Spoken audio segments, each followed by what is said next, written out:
Hello everyone. Today we will be talking about a very basic and fundamental topic of biology, or you can say cell biology, that is cell, the unit of life. Each and every organism that you look around are made up of cell. Means if we talk about a small simplest bacterial cell to a very complex and multicellular organism like plant and animal, then each and every organism are made up of a cell. That's why we call it the unit of life. Means life of each and every organism is started from a single cell. That's why we can say cell is the unit of life. So first question is that what is cell? Means what is cell? What is the unit of life? If we talk about the unicellular organism, means each and every organism are made up of cell. Some smallest like bacteria, cyanobacteria, some protozoans, they are made up of a single cell. Means organism, they are made up of a single cell, then they are known as unicellular organism. They are unicellular organism. Some organisms, they are made up of more than one cell, or you can say many different type of cells. Means a complex organism like different animal, human, plants, they are made up of many different type of cells. So they are known as multicellular organism. They are known as multicellular organism. So what is cell? The question is the very basic and important question. What is cell? The answer of this question is very simple.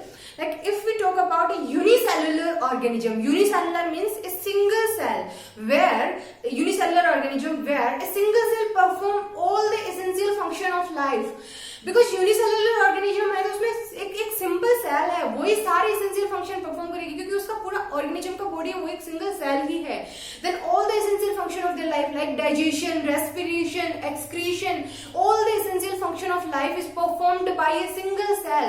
Because वो single cell ही उसका पूरा body है तो वही सारे functions perform कर रही है. That's why we can say if we talk about a unicellular organism, then all the essential function of life is performed by a single cell. Then that you can say cell have its independent existence. Means a single cell have its independent existence. If we talk about amoeba, if we talk about a bacteria, where a single cell act like a complete organism, then it have its independent existence. It can exist independently. They do not depend on other organism for their existence. That's why we can say overall what is cell? Then cell have its independent existence. The second thing, cell perform all the essential function of its life, because in unicellular organism a single cell perform all the essential function, means excretion, digestion, respiration, all the function of their body is performed by a single cell. So we can explain about the cell using example of unicellular organism like bacteria or protozoans and other unicellular organism.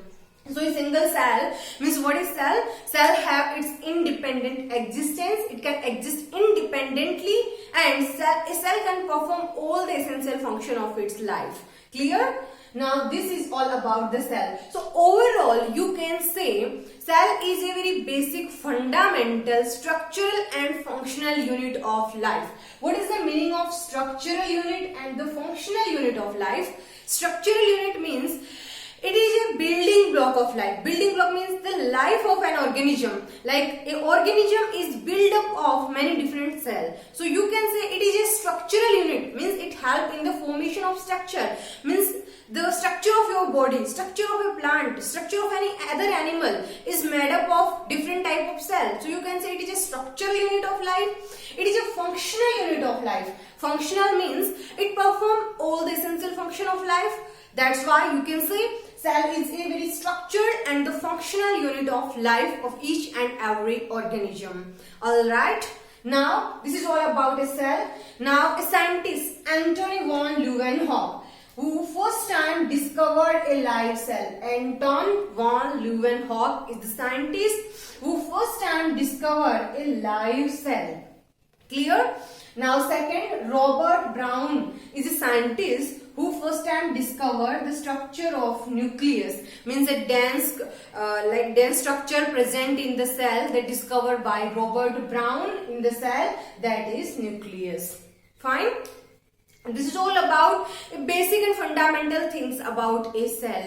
For further explanation of structure and further detail about the cell, a theory given by two scientists that is known as cell theory. So cell theory is given by scientists.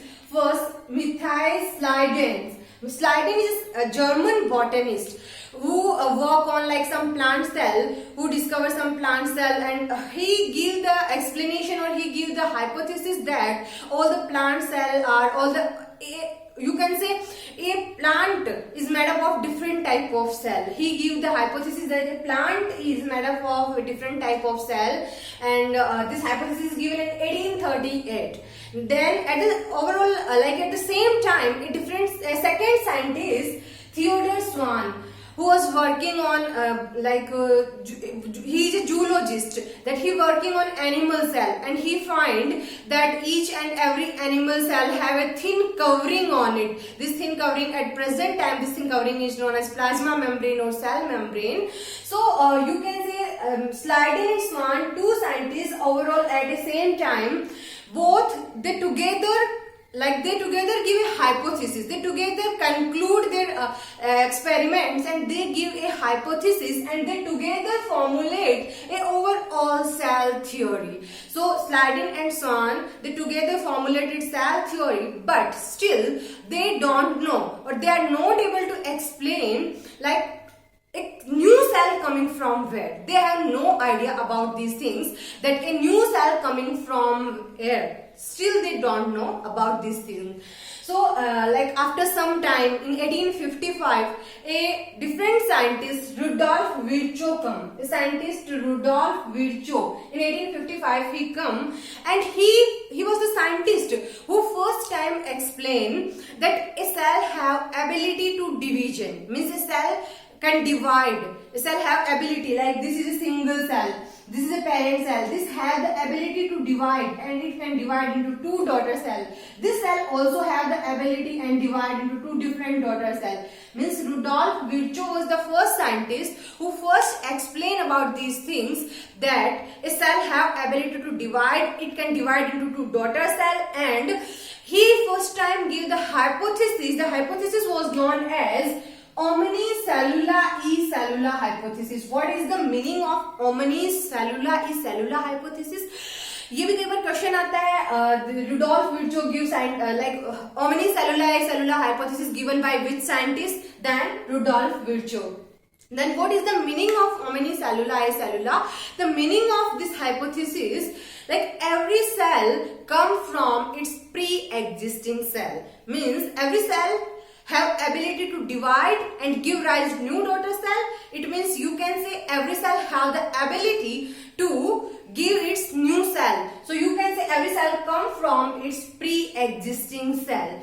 Now the conclude hypothesis that given by Schleiden and Swan, and then Rudolf Virchow give the hypothesis that cell come from its pre-existing cell. So overall hypothesis or overall cell theory was concluded. So the overall conclusion of cell theory is like all living organisms are made up of a cell and the product of a cell. Means you can say organism that like unicellular organism, multicellular organism, very simplest bacterial cell to very complex or multicellular organism. Each and every organism that come from its cell or its cell product. The second point of the cell theory is that all cell arise from its pre-existing cell, given by Rudolf Virchow hypothesis. Like every cell come from its pre-existing cell, arise from its pre-existing cell. So this is overall cell theory, that the conclusion of three different scientists, that the conclusion of the experiments of three different scientists. Are you getting my point? Is that clear to everyone? So let's start with the next thing about the cell. what is next thing about the cell? If we talk about the size and shape of a cell, then what happen? Size and shape of a cell is also vary in different type of cell. Like if we talk about the size of a cell, then size vary in different cell type. Size vary from some micrometer to some centimeter in a cell, in a single cell. Like if we talk about a smallest cell, which is the smallest cell present in organism. Smallest cell is mycoplasma. Mycoplasma, or you can say PPLO. इस type से भी कई बार question आता है, if they ask like what is the smallest cell and like a option given PPLO, then it is also right. Mycoplasma or PPLO is the smallest cell. Smallest cell size is 0.3 micrometer, from 0.3 micrometer. If we talk about a small cell, that is like bacterial cell, if we talk about the bacterial cell, then what is the size of bacterial cell? Size of bacterial cell is vary from 3 to 5 micrometer. Now, which is the largest cell? Largest cell present in organism is largest cell, egg of ostrich. Egg of ostrich is the largest cell. How much size of ostrich egg cell? It is 15 centimeter in length and 13 centimeter in its diameter. Like ostrich egg size is this much size ostrich egg. Size of ostrich egg is 15 centimeter length into 13 centimeter in its width or its diameter. So you can say smallest cell is mycoplasma or PPLO, that is 0.3 micrometer. Bacterial cell 3 to 5 micrometer vary in size. Largest cell is egg of ostrich, that is 15 centimeter in length and 13 centimeter in its diameter. So this is all about the simplest, like smallest and largest cell. If we talk about the human cell, then human cell size is also vary on the basis of their different function. Like there, if we talk about the RBC, red blood cell, size of RBC is like 7 micrometer in size. If we talk about the neuron or the nervous cell, then they are the largest cell present in the human body are the neurons or the nervous cell. So this is all about the size of different different cell that vary in different cell type or that vary in the different organism. If we talk about the shape of organism, then what happen? Shape of organism is also vary with different function, means which type of cell they perform which type of function. The shape of cell is also vary with the organism to organism. Like what is the shape of RBC? If we talk about the shape of cell, then the shape of RBC is, some RBC are oval and some other are like biconcave in shape. So RBC are oval and biconcave in shape. If we talk about the shape of WBC, which is the shape of WBC? WBC, they do not have a regular shape like this. They have irregular shape, so they are known as amoeboid shape. They do not have a regular shape, so they are known as amoeboid cell, because amoeba also do not have any shape. So a WBC shape is like amoeboid shape. RBC are this type of shape. If we talk about the epithelial cell, they are like long and thin and longer cell. If we talk about the trachea cell, then they are long and elongated cell.